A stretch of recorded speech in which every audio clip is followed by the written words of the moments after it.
Welcome everybody to Friday Fireside Chat with my guest this week is Jay Steinfeld, the founder and CEO of blinds.com, which is a fantastic entrepreneurial story. And Jay, you and I go back a ways. I mean, we first started talking years ago because you were a fan of discovery-driven growth, as I recall.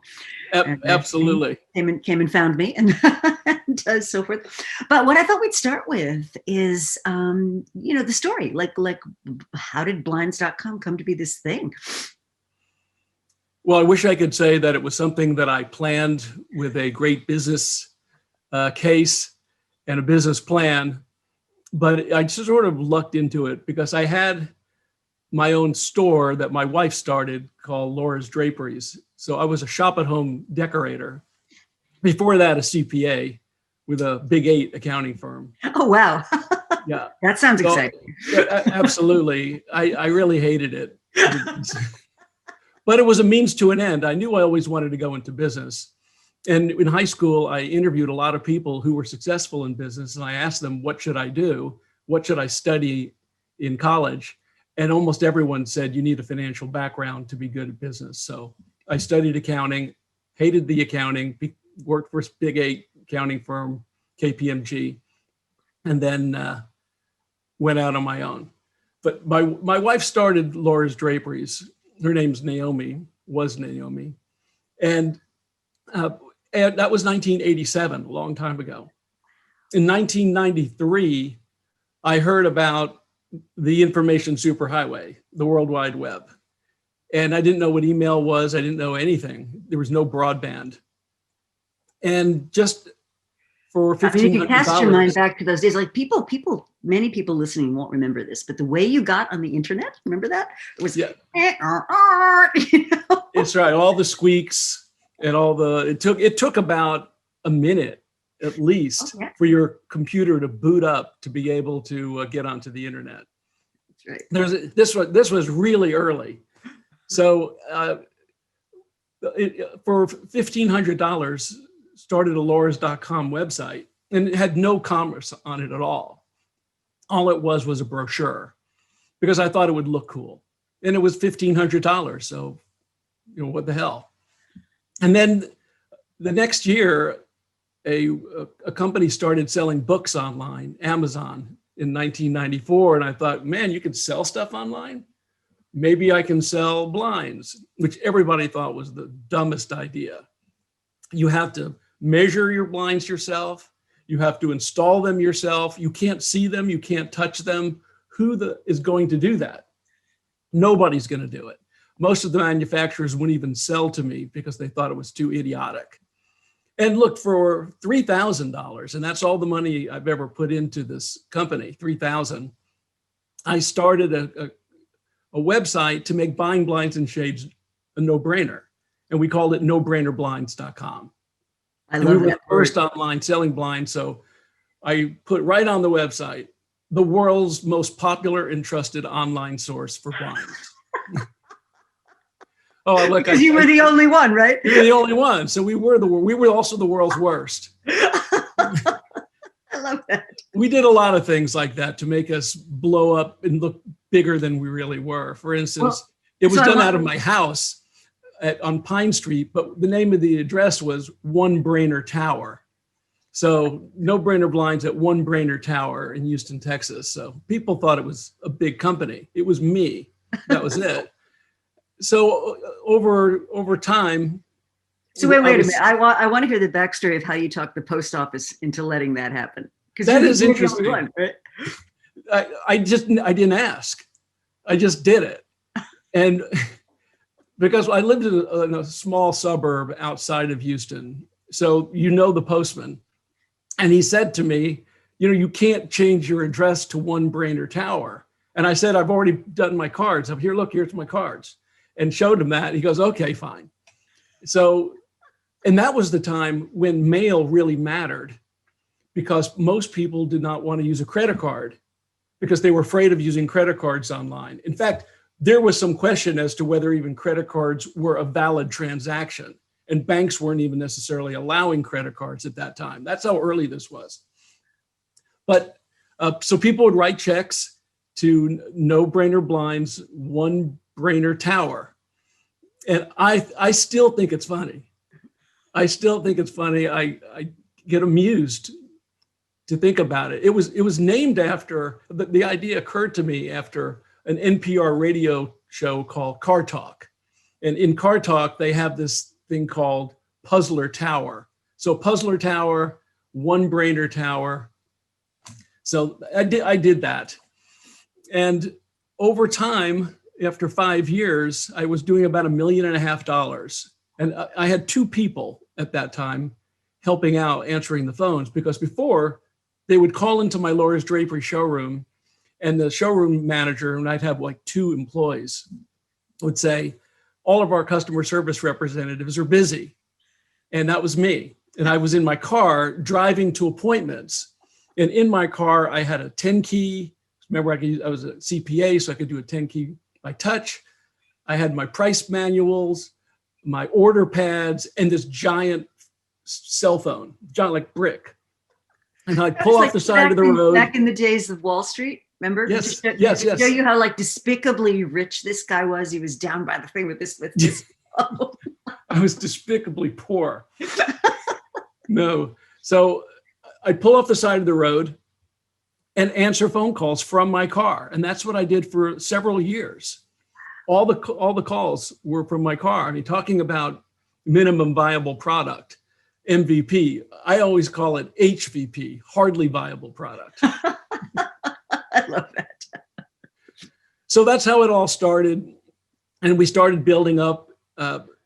After about 5 years, in 2001, one of my competitors sent me an email saying, hey, would you like to buy me? And they were doing 3 million. So we were not the world's most popular and trusted online source at that point anymore.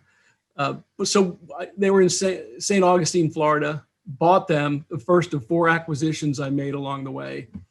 And I went full time, sold the store. And there we were with 2 websites now, and blinds.com still hadn't existed. We had a license for the name blinds.com by virtue of that acquisition. And when people typed in blinds.com, it would roll over to the other site, which also no longer exists. So, but that was like $1,500 a month, and we got 10,000 visitors. And that was a great deal. Eventually, we ended up launching blinds.com after I bought the domain name from the individual who owned blinds.com, but had never launched a website. So there was 2001, we got 2 websites. And long story short, in 2014, 13 years later, with little to no institutional capital, we really were the #1 online source for blinds in the world. By far, nobody was or still is even close. And we sold to Home Depot in 2014. I stayed on for another 7 years until this year, in beginning of May, as CEO, and joined the Home Depot online leadership team, that was a kick. That was fun. And here I am now, rewired, doing other things. So you're out of the business at this point. Yes, I am. So I want to go back to sort of some of the early stories. So you move out of your house and you move into an office, and I understand rats were a key feature. Rats were key. You had to avoid the rats. But we had this, remember this, I had no money and there was no plan. I never really ever imagined that this was going to become what it became. It never even occurred to me.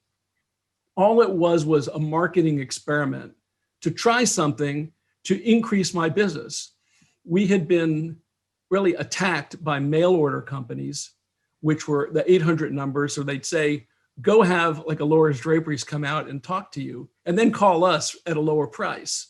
And then companies like Home Depot and Lowe's were starting to sell blinds. So the price sensitive market for blinds.com was really under attack. And I thought, well, maybe this is a way. I can't open up a mail order company because it's too capital intensive, printing cost and all the things that are inherent in that. So online had virtually no barrier to entry. And that's what we did. And there was no barrier to entry either with our overhead, because we opened up a little 800 square foot office right behind Laura's Draperies. And I say behind, you had to go through an alley to get there. And this is where the rats come in. Okay. Because as you walk through there were rats in that alley. There were rat traps, literally there were rat traps, rats. If you go in there even today, you'll probably see some rats in there, because there were dumpsters. There used to be a Chinese food restaurant nearby, and they would sometimes dump the food into the dumpster, and it was pretty disgusting. With a 100-degree temperature, you had to walk through that every day to get to that 800 square foot office. And we had that for a number of years, until eventually we went to a real legitimate office of about 1,500 square feet. We had 7 people at the time. But you recreated the rats later on, I understand. You know, that was such an important part of our journey. And when you get bigger, it's really hard to imbue into people some of the culture and some of the things that made you hungry, that created the grit and the curiosity and the intensity of effort. When things are big and they're doing great, everybody thinks it's always like that. So what we wanted to do was show the alley, but rather than just have a picture, we had a movie set designer come in and created like a large alley with rats. They weren't live, they were rubber rats. And when people walk in and they get off the elevator, they go, "What the heck is this?" And it's really cool. It's really, for me, it's the best part of the office. And when we were smaller and we only had 1 floor, everybody had to walk through the alley just the way we did back in the day. I love the symbolism of that. That's just so great. It's incredible. And when new associates, employees would start, the orientation was you bring them to where my house used to be, because it's long been torn down. And then you go to the alley and they tell you the history of the company while standing in the alley. And we did that for many, many years, until maybe 6 months ago, a year ago, I think they stopped doing that. But those are the things that we did. That was the first day of training. Everybody got into a van. They drove to where my house was. They told the story of where the company started. You stood in the alley, whether it was raining or not. And that's how your day started at blinds.com. I love the symbolism of that. That's just so great. Yeah. So great. So one of the cool things that is on the blinds.com website, if you look for it, is this history timeline. And I was scanning that, getting ready. And one of the things that caught my eye was you have the entire company dancing to Thriller. We have a number of videos. Idea into your head. We've got 4 core values, and maybe you want to get into that. But I do, yeah. Let me run through those, because I think that'd be helpful for people. Well, I'm going to go through the 4th one first. And they're the 4 E's. And this one is enjoy the ride. I mean, why shouldn't you have fun at work? I think when people have fun at work, and that doesn't mean necessarily ping pong, although we do have ping pong table, and we have foosball, and we have shuffle. We've got all those types of things. But for us, fun is accomplishing things and doing things that are really hard and working really hard and doing things that people think are impossible to do. So that gets you into the first 3 core values of the first 3 E's. Evolve continuously, experiment without fear, and express yourself. So if you are trying to get better, and it's expected that you get better literally every day, maybe throughout the day in some way, and if your responsibility is to help other people within your sphere of influence and help them get better, well, you're going to get this almost autonomously excellent organization where people are supporting each other. But then gets into core value number 2, and that's experiment without fear of failure. In order to get better, you have to try things that are going to be uncomfortable. You have to not fear failure. Now, I'm risk averse, and I think a lot of entrepreneurs will tell you that they are risk averse, even though most people believe entrepreneurs take extreme risks, and some do. Many do. And I'm just not one of those people.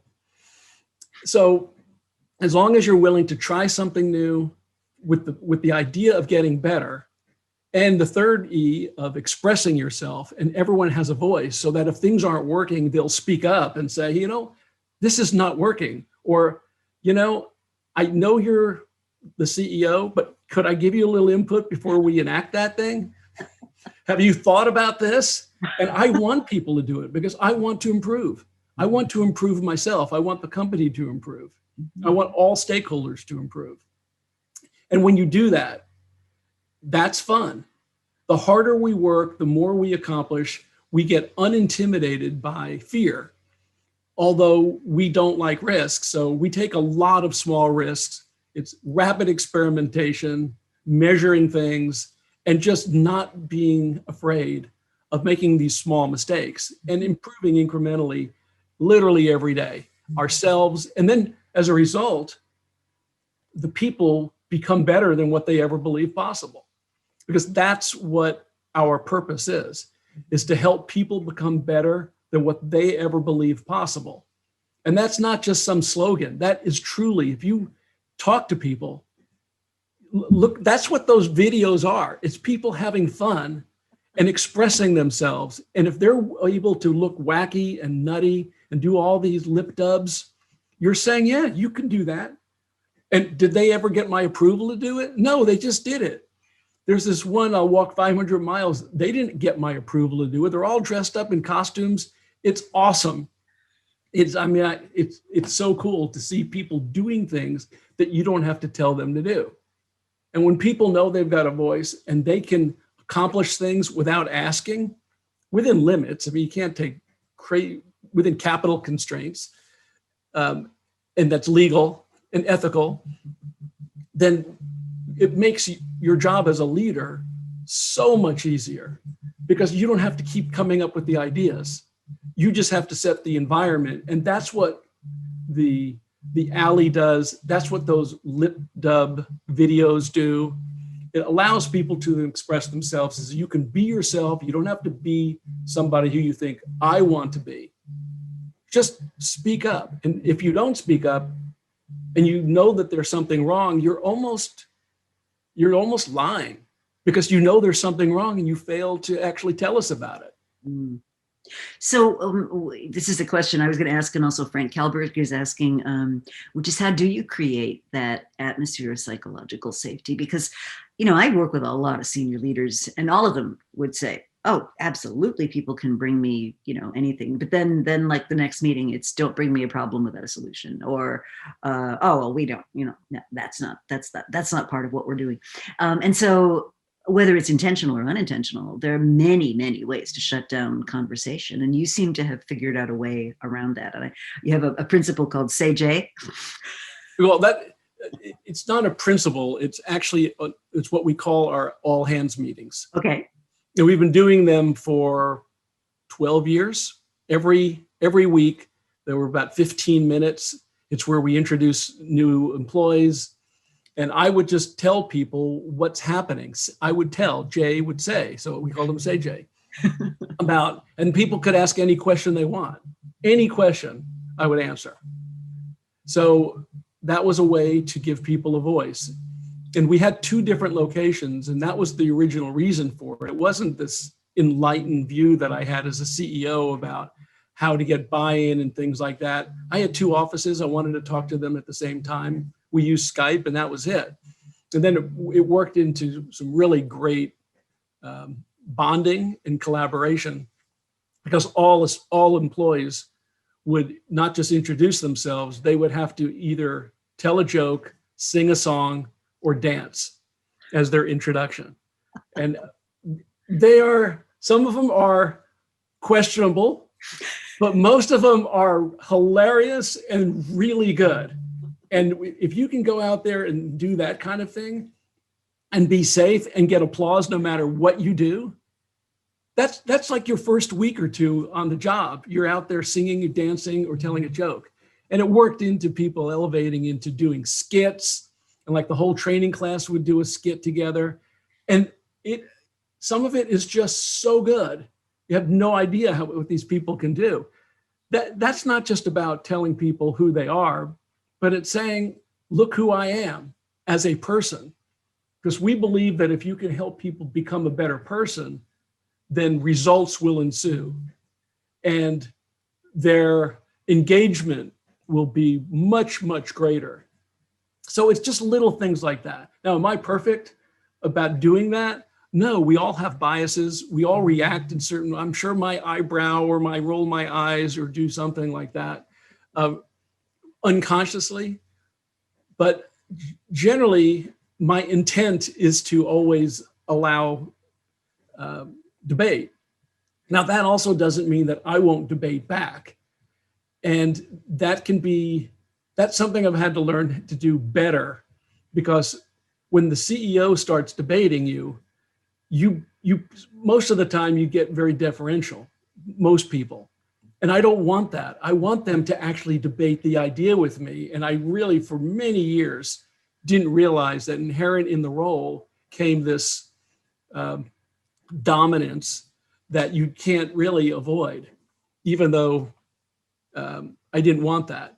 There was this term people had for when I would go around, walking around and talk to people, and I just ask them these, to me, were just curious questions, innocuous questions, and then they would freeze, or they would make something up because they didn't know what to say, so they figured they better say something, and it was wrong. And I would use that information to base decisions on, or question to go to their supervisor. So-and-so told me about this. Is that right? He goes, no, they were jade. They said, you've been jade. And all that was me asking a question, and then they froze and told me some kind of BS just so they wouldn't feel bad. And it had just the opposite effect. Mm-hmm. So well, I'm not as good as I say I am, but I have the right intent. Well, and I think that's half the battle, right? But people must feel pretty safe to behave the way that you're suggesting, and that's not easy. That's not easy to pull off. They do. Our turnover is 8%, or has been historically 8%. Wow, which is pretty good. And when you look at all the scores on engagement and all the testing surveys that Home Depot did, our scores were off the charts. Really very high engagement. We've won multiple times, best place to work in Houston, one of the top in Texas, one of the 50 most engaged workplaces in America. So some of those things have happened as a result of our making a very conscious effort to make people feel safe, so that not just so that they feel good and they'll stay, so that they can do a better job. Because when people are at ease and they don't feel that tension and feel that they have to perform in a certain way, then they will be much more creative, much more expressive, and be willing to experiment. And that's what we want. That's how we were able to improve. So you have this test tube, I'm told, with marbles in it. Yes. Trying things. Oh, tell us about that. Yes, we have. So some of the things we would do would be, of course, your behavior is the most important thing. You can have a sign with core values. You can have some of the things I'm about to talk about. You can have an alley. But if your behavior is not what you espouse that you value, then it doesn't matter what you say. It's what you do. So I'm going to preface it by saying it's what you do that counts. That's what your culture is. But we did things to reinforce that culture. And one of those was we had these two giant test tubes. 6-foot tall test tubes. And we had in one of them marbles for all the experiments that we did that failed. And in that test tube, it was full of marbles. And then we had one right next to it of all the experiments that worked. and it was only about 25% full. And we labeled it experiments that failed, experiments that worked. And there were so far fewer of the ones that worked, and we were proud of that. And that was another way to reinforce to people that, look, you're going to try things. It's not going to work most of the time, but that's cool. At least you tried. And we learned from it. If we measure what worked and what didn't work, we're bound to come up with something. And one of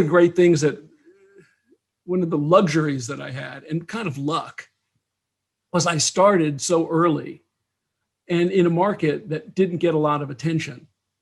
So that gave me time, and it gave me the ability to do things at a pace that wasn't rapid experimentation, not the way we do it now, the way we learned to do it when competition started coming in. So it really helps when you're in a market or an industry where the competition is not fierce, where they don't believe the total addressable market is very big, and you don't have a lot of resources going in. And that's what the blinds market was. Nobody believed that blinds were ever going to be able to be sold online. And that was a great advantage for me. Mm-hmm. Mm-hmm. So that sort of, going where other people aren't. And it's interesting. I previously had John Mackey on, who's the CEO of Whole Foods. And he said, for 20 years, we flew under the radar. Like nobody took this sort of frou-frou vegan, whatever it was seriously. And it was only when it really caught on with the mass market that they began to face, real competition. And I had Jim McKelvey, who's the CEO of Square. And what you're talking about really reminds me of something he said, which is, we didn't have a grand plan. It was solving one hairy problem after another. And we just kind of did that over and over. And I think that's an interesting way to think about entrepreneurship, as opposed to some of these venture-backed people who, start off with, we're going to have this cosmic concept, and you should put billions of dollars behind it. So if I could just for a moment, sure. I teach it in the business school at Rice. It's Jones School. Oh, and wow. probably the hardest thing that the students have, and the biggest takeaway that they have, is that they can go into a situation and not necessarily know what the right answer is ahead of time. It's just almost every one of them think they have to have the business plan completely worked out in advance, as if it's actually going to come about, that what they've put on paper is going to happen. Just try something.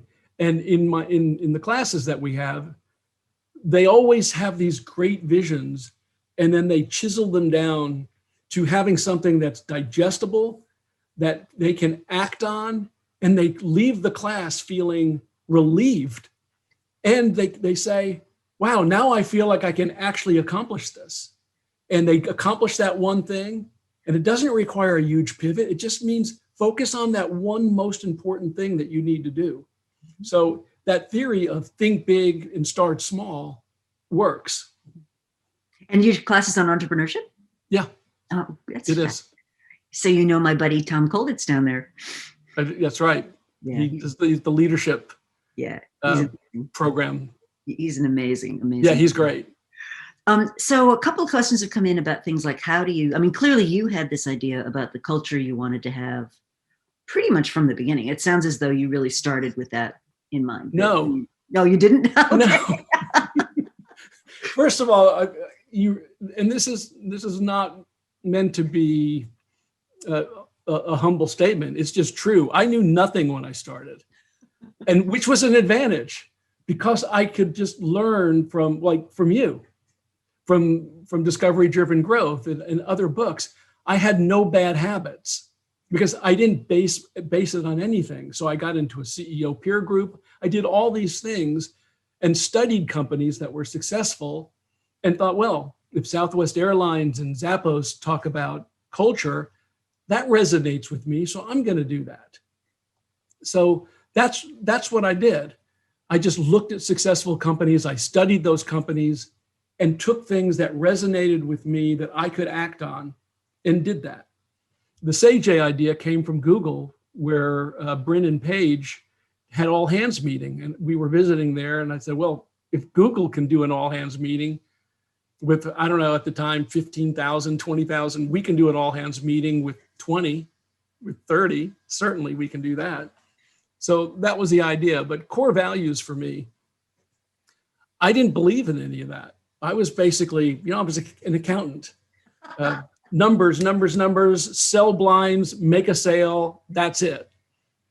Unfortunately, the year after I started my company in 2002, which was the year after I went full-time online, my wife, Naomi, passed away from cancer. And at that time, I had some decisions I needed to make about myself, about what was important, how I defined success, how I defined happiness, existential questions that people ask themselves every now and then, but I felt I needed to, like I do with almost anything, study that. And it was only by virtue of her death that I started thinking about what made myself tick. And once I understood that, or at least had an inkling of that, because the things that I uncovered about myself, I realized didn't really resonate after thinking about it longer. And even my core values, those 4, have evolved over time. So the short answer is no, I didn't do it from the beginning, but I did start thinking about it, but not because I thought it was good business. It's because I just felt I needed to do it for my own life. And so that was the personal reflection. Yes. I mean, you've been very candid about the effect of what was really a tragedy on, on the trajectory of the company, and how that just was a real turning point for you. It was absolutely a turning point. Yeah. It still saddens me. But I and it's hard to reconcile that, to think that you'd been married to somebody for 26 years, 3 children, 3 young children, dies at 46 from breast cancer. You think your life is going to be a certain way and it's completely different. And yet my business flourished. I don't want to say because of it, because that hurts. But I have to reconcile the pain and what I was able to accomplish anyway. So it's still troubling, I will say. Mm-hmm. Yeah, it's hard to integrate that somehow, right? The key for me is you don't have to really reconcile one versus the other. Mm-hmm. The paradox of being able to be sad and happy at the same time is really the way I've been able to reconcile it. Mm. And there's a lot of things in life, I believe that may be the key to life. And that is being able to not have to choose one thing versus another, even in something much less important, about being able to experiment and also not fear experimentation. So it's kind of a paradox to be able to experiment rapidly and not fear it, even though there's a lot to fear. Right. So those are the types of things that I think about. Mm-hmm. And I believe that coexistence of pain and joy can happen. And if you don't allow one to believe that one has to win out over the other, I think you'll be a lot better off. Mm. So how do you build that trust? Because I think one of the hardest things about culture is it's very powerful, but at the same time, it's very fragile. 1 or 2 bad actors can really undermine your culture. And the story, you talked about Southwest, the story gets told about Herb Kelleher, who was absolutely opposed to bureaucracy and silos. And somebody came to him with a meeting and said something like, oh, well, in our division, this is what we do. And Kelleher's like, oh my God, nobody told me your division's been sold. Have we told the SEC? Are you no longer part of Southwest Airlines? And he was just relentless about reinforcing those things. So what do you do when somebody does something that is, exemplifies a lack of trust, or that violates the culture in some way? You must have had ways of reinforcing that. Well, what normally happens is the culture is so ingrained in most people. And we can talk about how we hire too, because part of the hiring process is to weed out people who you believe do not already within their own DNA have the propensity and have demonstrated in their lives the ability the eagerness to experiment and to take some risks in their own lives. So if a person is taking cooking lessons, that's awesome because they're trying to improve themselves.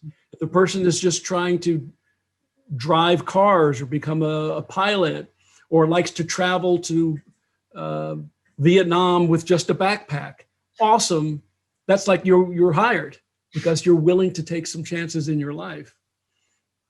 So what you need to do is when you have a culture like that and somebody is acting inconsistently, usually they get weeded out by the rest of the people. It doesn't take somebody like me or one of the so-called leaders, because everybody's a leader, and they all pretty much let that person know that's not going to happen. They usually leave pretty quickly. Mm-hmm. Mm-hmm. So if you have a really strong culture, that type of aberrant behavior is not going to last. Mm-hmm. Now, what's interesting is we sold to Home Depot, mm-hmm. and Home Depot has a very strong people-oriented culture, but they're also a lot about organizational excellence, mm-hmm. efficiency, $110 billion company. You got to be pretty efficient, and they make a lot of money. So you have that culture, and you know that when big companies buy small companies, happen, they gobble them up, and all the inherent value, the uniqueness of that company is somehow dissipates. They can't help it. I'm just talking generally with companies, not necessarily Home Depot. So yet our culture remained even after the acquisition. The question was, and which I commend Home Depot for allowing us to maintain our autonomy. It was one of the values that they saw with us. It was so important that they thought, we're not just buying revenue. We're not just buying technology, but we're buying a culture that was able to create that technology and that was able to create an intimacy with our customers. And maybe we can help them integrate that into Home Depot. So we felt like we were Tony Stark and Home Depot was Jarvis and the suit, and together we made Iron Man. That's great. So talk a little bit about that decision, because it's not easy to sell your baby and become part of this larger behemoth. Well, when you take outside capital, you pretty much make the decision that at some point you were going to sell your company. We did a sort of a friends and family round at the beginning, $500,000. It wasn't a lot. And we went many years, 11 years before we took any institutional capital. And the only reason we did it was a small raise, was because we were buying out a couple of our investors. That was the only reason we did it. Now, it turns out we got a lot more value from the group than just the money. And that was positioned us better. We've got more analytical, lots of great things. So you knew you were going to sell, but we weren't expecting to sell so quickly. 2 years after, it was Morgan Stanley Growth Capital invested in us in 2012, I think it was. Home Depot came around and made us the offer. So that was unexpected. But once you take that, you already make these decisions. Mm-hmm. So at that point, then it was, how much are they paying you? That would be the only reason not to at that point. Was it psychologically hard to do? It was and it wasn't. Because along the way, and this is going to sound sad, I mean, I'd lost my wife. I had no-brainer blinds, and I'd stopped no-brainer blinds for the benefit of blinds.com. So there were a lot of these kind of life decisions that I was making along the way. I had a board, a legitimate board with outside board members who were really good. When you do that, you're giving up some control. So you might not be the CEO. So as you start relinquishing little bits of yourself and little bits of the control that you have over the business and over your destiny, you ultimately are becoming easier with acquiescing to the idea that you will one day not own the company at all. So then the next question is, how difficult was it to walk away after 25 years with the company? At that point, it was fine. I was ready. I was ready to do something else. All the things that we wanted to do along the way of taking our technology and extending it to new product categories that are hard to buy. That was our big vision. All that happened, and it happened really because we were part of Home Depot. And now we had customers, we had 2,000 stores, we had great partners, we had supply chain, we had merchants, all the things that would have been really hard for blinds.com to have done on its own.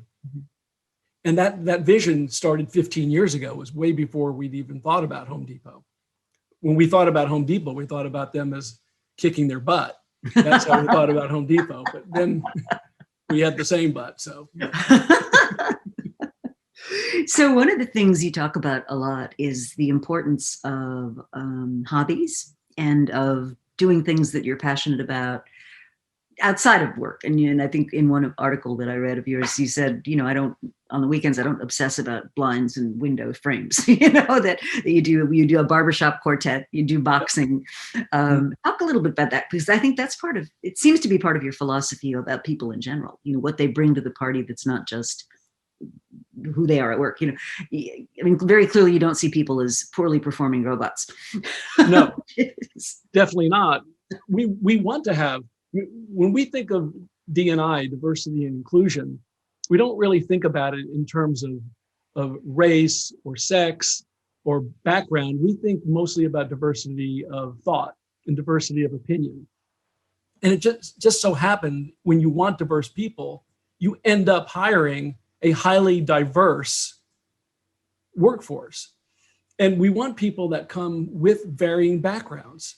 Now, we don't actively look for people who sing in barbershop quartets or who box, but it's interesting if they do, because that means you kind of learn from them.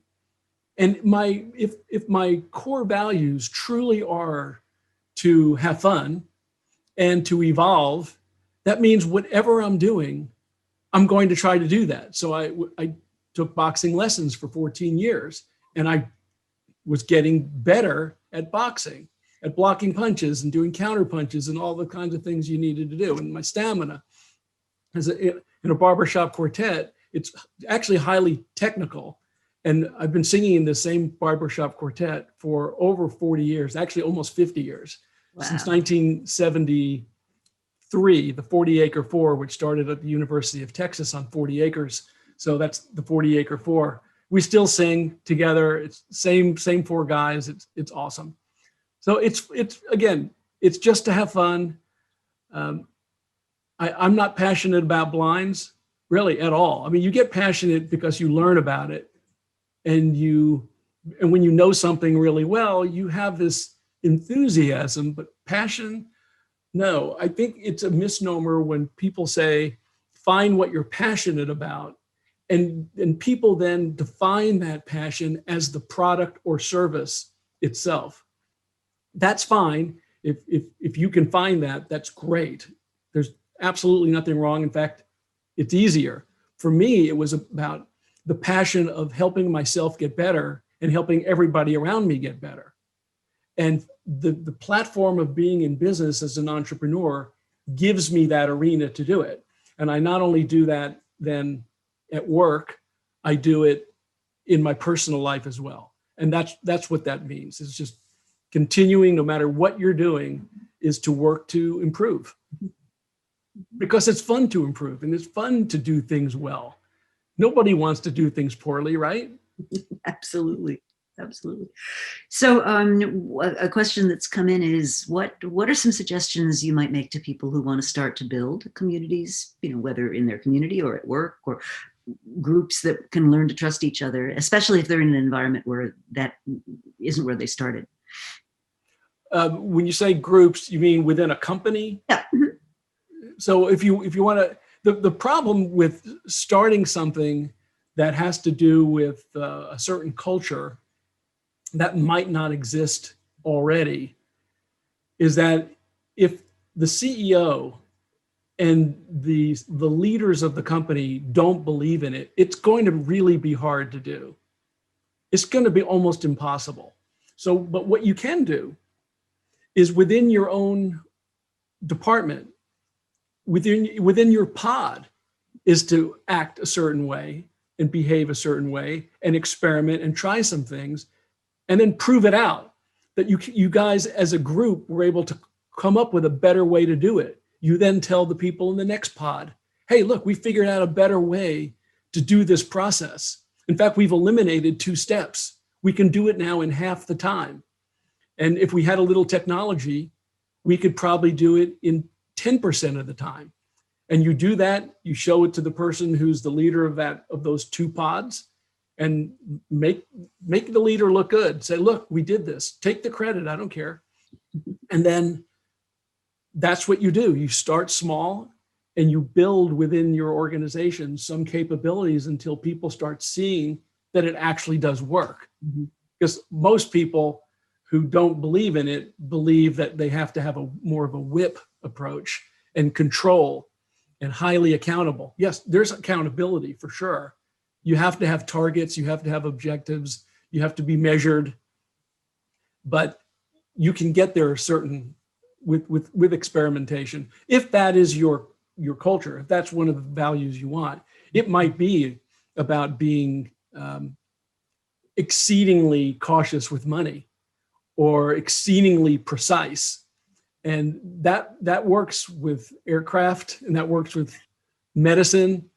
So the 4 core values that I have are not necessarily at all the ones that anyone else should have. Mm-hmm. Just in an organization that's growing, I think they can be used.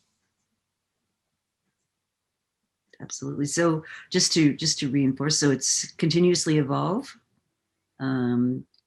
experiment without fear of failure. Experiment without fear of failure. Express your true self. Express yourself. Yeah. And then enjoy the ride. Enjoy the ride. Those are the 4 E's. Great. So what's unfolding now for Jay? Now that you've got a little more time and flexibility and well, I have 5 grown children and 5 grandkids and 2 on the way. Wow. So that's awesome. I mentioned I'm teaching at mm-hmm. Rice. That's fun. That's another part of my experimentation. I've not done that before, although as a CEO, you definitely are teaching, facilitating. Did anything surprise you about moving from that kind of teaching to classroom teaching? I was surprised by the rigidness of people expecting to have all the answers, which I alluded to before, because these are super smart students, really smart, and yet they were stymied, paralyzed by making the wrong decision. Mm. That's breaking out through that surprised me. I'm writing a book. I've written a book. Oh yeah, tell us about the book. I want to hear about the book. It's called Lead from the Core. Mm-hmm. The 4 principles to profit and prosperity, and you can guess what those 4 principles are.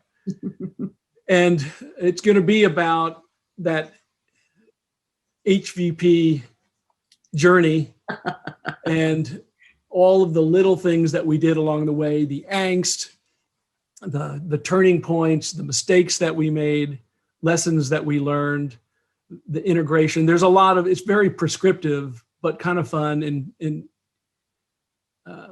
personal, very personal. Talks about the death of Naomi and a lot of things that were going on in my life, but it's really meant to be a business book, but spiced up with some funny stories. Were there any failures that really taught you something? I mean, things you thought would work but just didn't. Well, there were a lot. When I get asked that question, I think, God, were there mistakes? Well, of course there were mistakes. We made bad hiring decisions. We thought a certain product was going to work or a process was going to work, but I don't look at those as mistakes. They really were experiments, although the hiring people were mistakes. Yeah. Those were definitely mistakes. And that was because we just didn't know how to hire at the time. That was my mistake. Mm-hmm. So you learned how to hire better. You learned how to ask better questions, better follow-up questions, things like that. Mm-hmm. Which I think more interesting is that there were so many things that we wanted to do that ended up not happening. And we're so grateful that they didn't happen, because had they happened, everything would have changed. We were almost sold to IAC early, and we would have sold for a lot less money at the time, but it seemed like a lot at the time. We had a couple of acquisitions we were going to make. They fell apart right at the end. I think if those acquisitions had happened, we might have actually not had the valuation that we ended up getting, because maybe they wouldn't have done as well, or maybe they would have distracted us. We had some people that we were going to get capital from originally. It fell through because they saw something in their diligence and they decided, they withdrew their term sheet. Had we gone with that venture capitalist, maybe things wouldn't have worked out so well. Even early, when I took the original $500,000, it was coming from somebody else. And if that came through, we probably wouldn't have even gotten to the next 3 or 4 year trajectory. So I guess one life lesson is, you're going to really try so hard to do so many things, and so many of those things are not going to work out. And it's okay. Take a deep breath. It's probably for the best. Now, I don't believe in fate. I don't believe, oh, yeah, that's probably what was meant to be. I think you are meant to be, and you are meant to do the best you can, and that you have control over your destiny, and to a large degree, not completely. And that if it doesn't work out, just keep moving ahead. That grit, that perseverance, that resilience, it really will matter. And if you get people that will support you and that you support, and you have fun together, eventually you will figure it out, no matter what your mistakes and no matter what things you want to do that don't happen. I love that perspective. I think that's a new one for me. The thing we hoped would happen that didn't happen, it actually worked out better that way. Yeah, that's great. I started a list of those things. Did you? Oh, yes, I've got a digital list. There's about 15 things on it that were critical, that I wanted so bad that didn't happen. And I look at that from time to time and just think how grateful I am. That could be an article in and of itself. Yeah, the gratitude of missing out. Yeah, that's a great title. All right, I'm going to write that one. Okay, good. So one of your articles is called "What the Red Light District Can Teach You About Sales." Oh yeah, I thought that's a brilliant title. That is, we were in Amsterdam, my wife and I, Barbara. We've been married 8 years, been together for 14 years. Very lucky that I met another person that I love. And we were there, and this is just, you can't help it. You're walking through the different parts of Amsterdam. And I noticed that some of the ladies were like on their phones, not paying attention, not giving eye contact, and not really doing a great sales job. And I'm thinking, they need some sales help. So it's something that I do also. I see lemonade stands and little kids with their lemonade stands, and they've got these little tiny signs. I go over there and I help them with their advertising. So you need a bigger sign, and I'll bring a big Mark-Salot and draw a big sign for them, or maybe move the location to a different corner for them. I can't help it. I know I shouldn't do it. And they're probably said, this man came over and changed my sign, mommy. And like, who's this man? But yeah, when you go around, you may be thinking about barbershop quartet singing and boxing and your hobbies, but really when you're an entrepreneur, you're always looking for lessons. You're always looking for ways to improve. And whether you're in the red light district or whether you're seeing a lemonade stand as you're driving down your street, or whether you're looking at a competitor or a business in a completely different industry, you're always going to be able to learn something from everybody and from everything, whether you like it or not. You may learn something and say, you know what, I think that's terrible. I can't believe they're doing it that way. I'm going to remember not to do that. Do that. Right. Exactly. Oh, exactly. Yeah. So, wow. So our time is flown. This is amazing. And I'm hoping to talk to you more about the book, because I'm very interested in books, and I think that would be cool. So how can people learn more? How can they learn from you about hiring, about, building this culture? Are there resources you can recommend? Well, the best resource is going to be my book. That's about 10 or 11 months out. But you have an ink column. I have an ink column. I've written about 100 articles, ink, and also a CBS Market Watch. So there's just type in my name and you put an ink or CBS, you'll find them. Oh, that's terrific. So that's probably the best way. And then I'll be writing this new article that you just. I love it. I want to see that. I totally want to, because that you don't missing out. Yeah, I mean, you don't hear entrepreneurs talking about that. And I'm sure we've all got these experiences where, oh my God, I'm glad that didn't happen. Yes. In retrospect, I'm glad that didn't happen. Yes, it's not just some butterfly effect. I'm really glad that didn't happen. That's fantastic. Well, Jay, what a pleasure to have a window into your journey, and let's keep in touch. And welcome to academia. Thank you. Thank you for having me. It's been fun. It has been great. Thanks so much. And thank you all for joining us.